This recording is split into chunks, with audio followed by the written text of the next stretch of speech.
Welcome to this presentation. My name is Christopher Stang, and I will be your guide through this presentation. This presentation describes recommendations to schools and government officials to prevent fabrication of information applications to undergraduate programs. Operation Varsity Blues was a federal investigation that identified business professionals and celebrity parents paying bribes to test takers and coaches of elite universities to help their children gain admission to undergraduate programs through fabricated information in the application package. Not only have students themselves been found to lie on applications, but also parents. Preventing falsification of information applications to undergraduate programs is important to schools, the administration of government financial aid programs, and other stakeholders. Each year, 100,000 diplomas are falsified. Some students cheat to obtain money, social status, or to network through elite schools. Falsification can include the crimes of bribery, mail fraud, and racketeering. Stopping falsification is important. Recommendation number 1, QR code encryption. The crime of forgery or counterfeiting occurs when a degree, diploma, or school certificate of student achievement is falsified.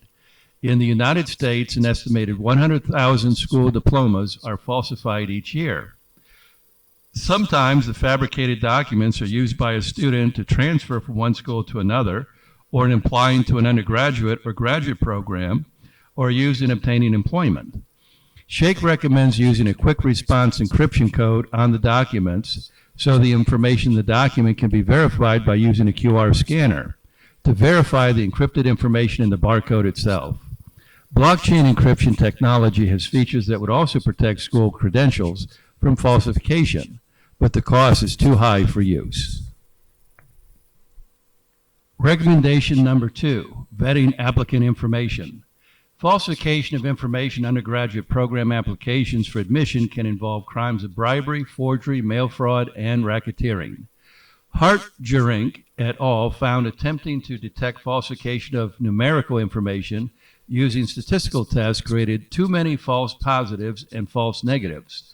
The statistical tests of digital analysis, that is identifying an unlikely number based on probability, or the Fisher method involving inordinate p-values, receiver operating characteristic analysis, which focuses on conclusions that do not match conditions of the data, and variance tests, which identifies false data outside a reasonable standard deviation, were unlikely to be successful. Instead of using software-driven statistical analysis, researchers suggest using normal vetting processes such as checking the information in the application with the source as recommended. Recommendation 3, eliminating sole discretion admission decisions. Federal investigators uncovered a multi-million-dollar plot to bribe coaches of sports teams at elite schools to place non-athletes on sports scholarships to bypass the normal admissions process. Celebrities and business professionals who were the parents of the students involved in some cases were sentenced to prison.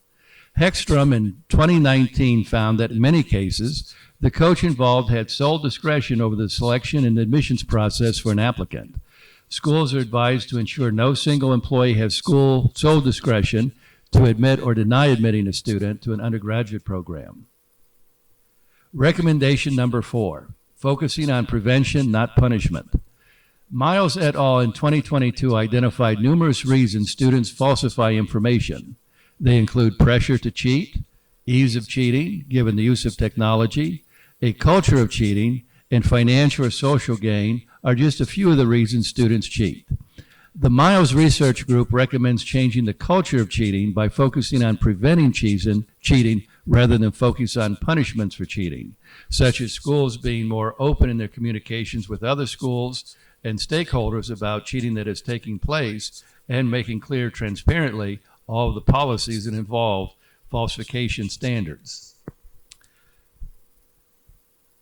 Schools, colleges, universities, government offices, law enforcement, and other stakeholders must work together to stop falsification of information in applications to undergraduate programs. Preventive measures can include schools adopting policies to use QR coding on diplomas and school certifications of student accomplishment. Schools should proactively check information applications rather than using controlled sampling or hit-and-miss statistical tests. Each school should ensure it uses multiple school officials to make admissions decisions rather than allowing sole discretion to remain within a single office. Finally, all stakeholders must maintain a willingness to communicate with each other so the best solutions may be developed over time. Thank you for participating in this presentation.